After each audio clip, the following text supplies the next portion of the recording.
Ginhawa Street. At kung food trip ang hanap nyo, this is the best place to go dito sa Quezon City.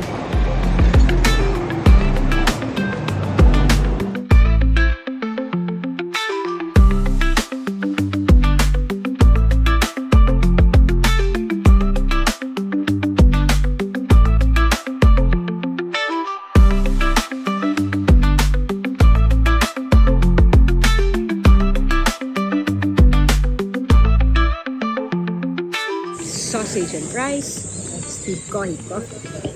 Tikman natin.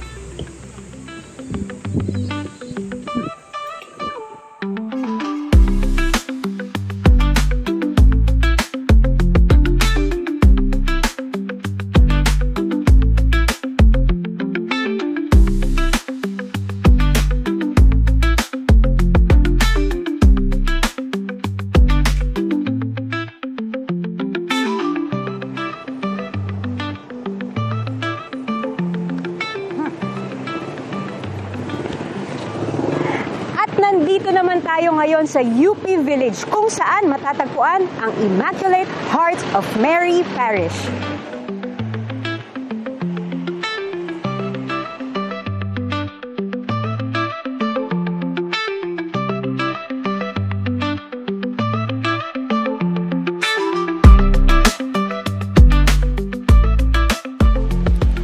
Kaya samahan ninyo ako sa isa na namang lakbay simbahan dito sa Lakbites.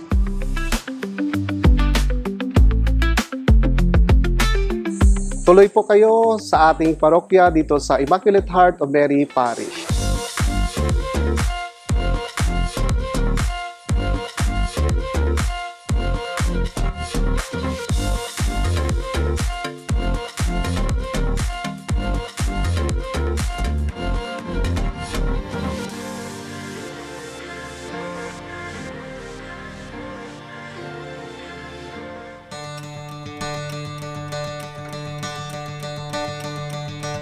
Ang Immaculate Heart of Mary ito ay patungkol doon sa mga katangian ni Mary, lalo-lalo na sa kanyang pag-ibig, no? At sa kanyang habag at awa at pagsasakripisyo sa Panginoong Hesus at sa sangkatauhan. Ito ay patungkol sa inwardness or kalooban ng ating inang si Maria, ang kanyang pag-ibig sa Panginoong Hesukristo na mayroong sacrifices na ginawa. Meron kaming devotion kay Mama Mary dahil every Saturday naman yung pinaka-devotion sa Immaculate Heart of Mary. Meron kaming nabuong sambata na around 20 years na rin ata ang pagbuo noon na talagang nag-dedicate kay Mama Mary.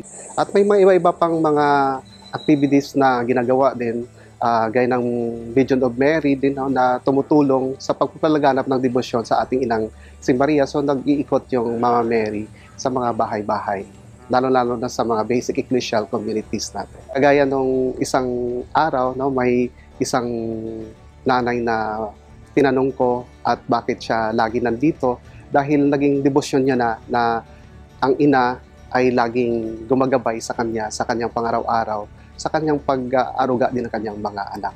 Kaya lagi siyang nag-rosaryo.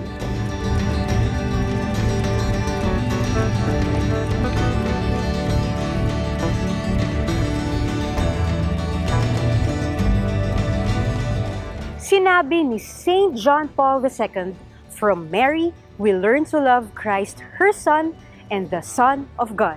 Totoong upang mapalapit sa Diyos ay sa pamamagitan ni Inang Maria.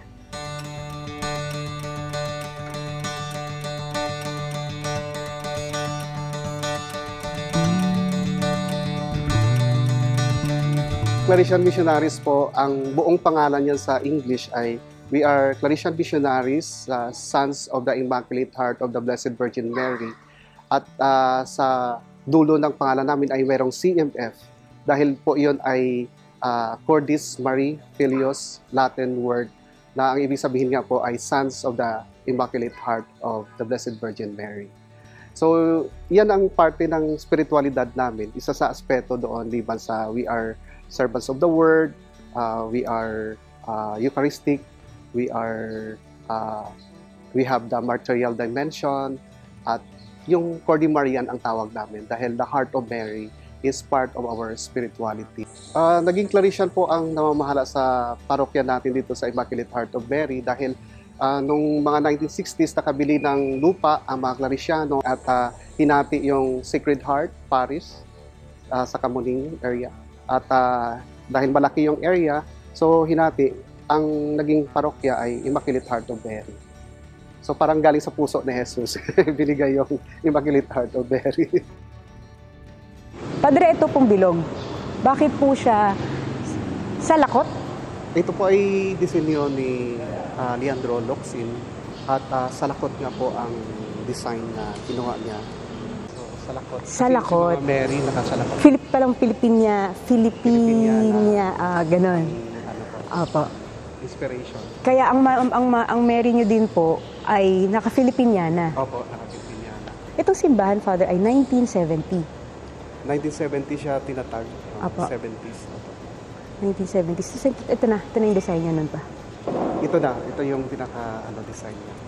Ano kasi yun sa design ng architect, di ba? More inclusive Pagbilog. pagbilog.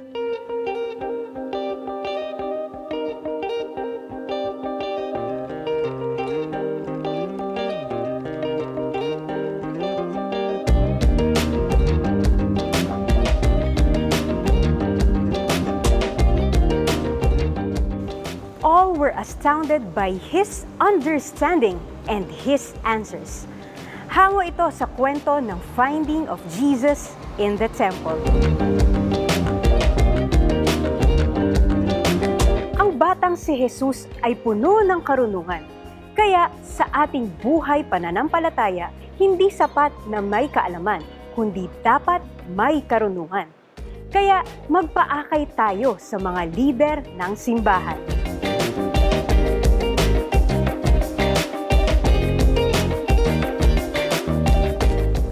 So merong natawag na school-based, meron ding parish-based.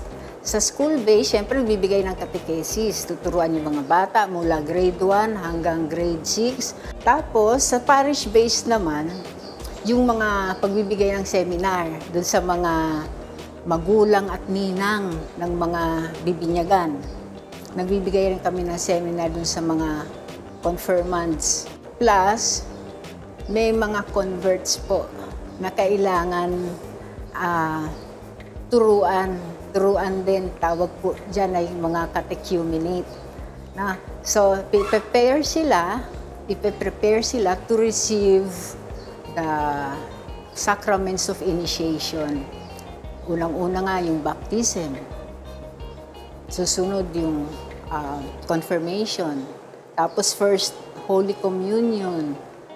Tapos tuturuan din yan mangumpisal. Tuwing Mayo, Flores de Mayo, nagbibigay rin kami ng katekismo. Igagather namin yung children, no? Dahil May, Flores de Maria ang tawag namin. Bibigyan namin ng mga short catechism, tuturuan magrosaryo, tapos floral offering. Ang isang devotion po ay malalim na. Para sa isang tao, makikita ang tunay na debosyon sa kanyang pamumuhay. No? Kung paano niya pinakikita ang pagmamahal ng Diyos sa kanya, iyon din ang pagmamahal na pakikita niya sa kanyang kapwa. Si Maria talaga ang aming ina. Dahil pag may problema siya, nilalapitan namin palagi. Pag nagmi-meeting kami, nagdadasal kami ng rosaryo. Dahil siya nga ang talaga naming mahal na ina.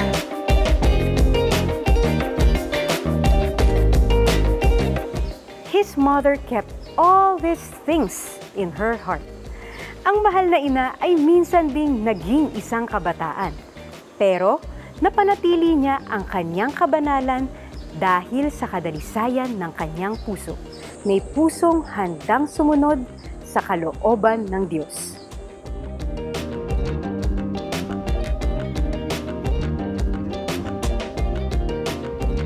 So kami pong mga kabataang Claret, siguro po ang isa sa mga unique po naming characteristic or pagkakakilanlan po namin ay kami po ay mga kabataan na laging handang magserbisyo para sa parokya, sa aming kapwa at higit po sa lahat sa mga pagkakataon na hirap po ang aming mga miyembro upang mag-cope up sa kung ano po nangyayari sa ating mga buhay o komunidad.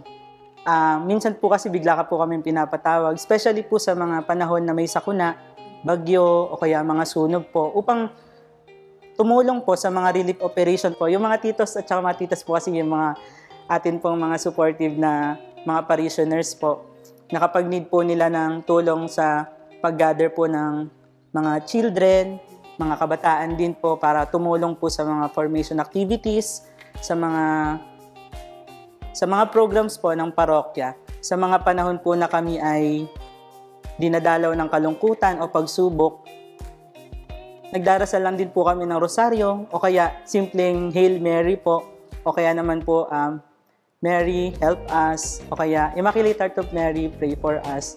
Ganun po. So, tinuturing po namin siyang ina sapagkat kapag nagdarasal po kami sa Kanya, mas nakakaramdam po kami ng saya at tuwa.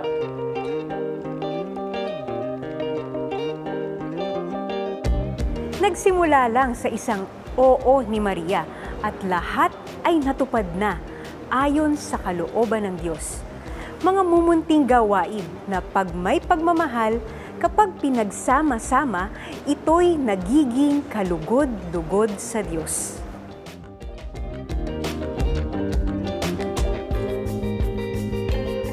Ang simbahang ito ay kinoconsider na isang tourist spot or tourist destination sa Quezon City. Kasi nung 2019, bago magpandemya, ito pong parokya namin ay itinatag or dineklara ng National Commission for Culture and the Arts as an important cultural property. Kabilang po ang Immaculate Heart of Mary Parish sa bisita iglesia na ginagawa yearly ng ating LGU, ng Lungsod Quezon. So kasama po kami sa rota ng mga simbahan na maaaring puntahan ng mga pilgrims. Apart from that, syempre, bilang isang tourism ministry, hindi lang po sa pag-attract ng tao papunta sa aming parokya ang meron. Gusto ko din na magkaroon ng community ang bawat parokyano ng Immaculate Heart of Mary Parish. Kaya tumutulong po din po ako sa mga events ng parokya namin. Dito naman po sa Marian Exhibit, amin pong inimbita ang ilang mga imahen mula sa kanilang mga dambana. Kasi ang aking nais po dito ay para makita din po ng mga parokyano at saka mga taong bibisita dito sa aming parokya na ang Immaculate Heart of Mary, malaki din po ang reach niya sa mga tao sa pamamagitan ng debosyon sa mahal na ina. Marami akong partners. Una sa lahat, ang PPC ng aming parokya. Nandyan din pong iba-ibang mga ministry na aking nakaka-coordinate. Ang aming BEC, ultimo yung Legion of Mary. Lahat po yan nagsasama-sama para makagawa po ng magandang debosyon para sa mahal na ina. At isa din pong malaking tulong po ang Lungsod Quezon, ang pamahalaang bayan. Kasi po, ang aming parokya po, ito'y ginawa ng isang national artist na si Leandro Locsin. So, pati yun po, kasama po yan sa lahat sa pagpopromote natin ng ating parokya, ng aming simbahan.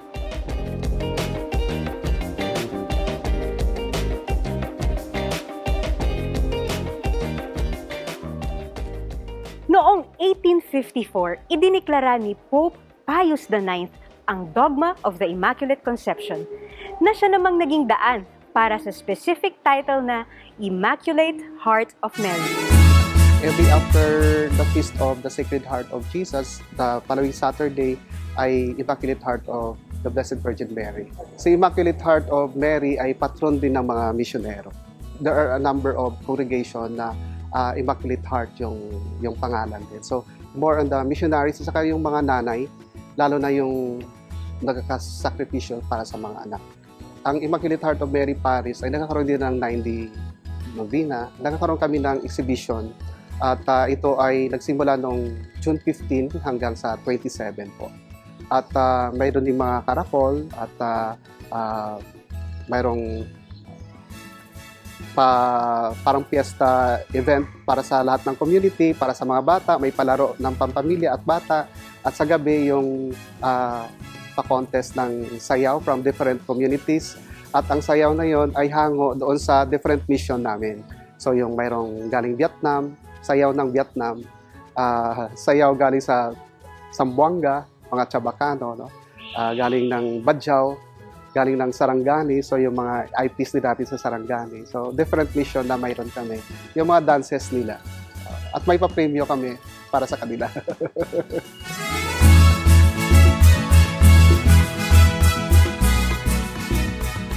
So lahat po ay nanyayahan na pumarito sa ating parokya sa Immaculate Heart of Mary Parish dito sa Quezon City po, sa Mahinhin Street, UP Village, Diliman, Quezon City. Halina po kayo dito upang mas mapalalim natin ang ating pananampalataya sa ating Panginoon sa tulong ng ating Inang si Maria na mayroong malinis na puso.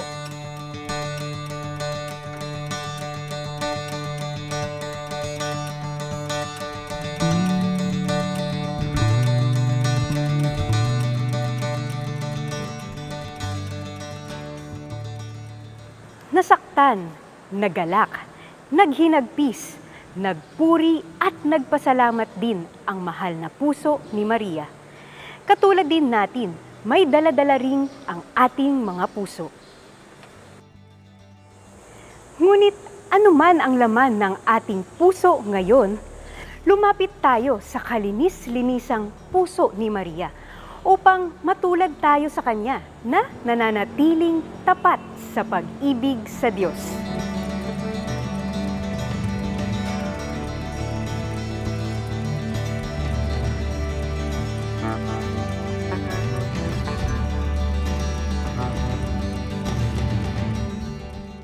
Ako po muli si Kat Diaz. Marami pong salamat. Hanggang sa susunod na Lakbay Simbahan dito sa Lakbites.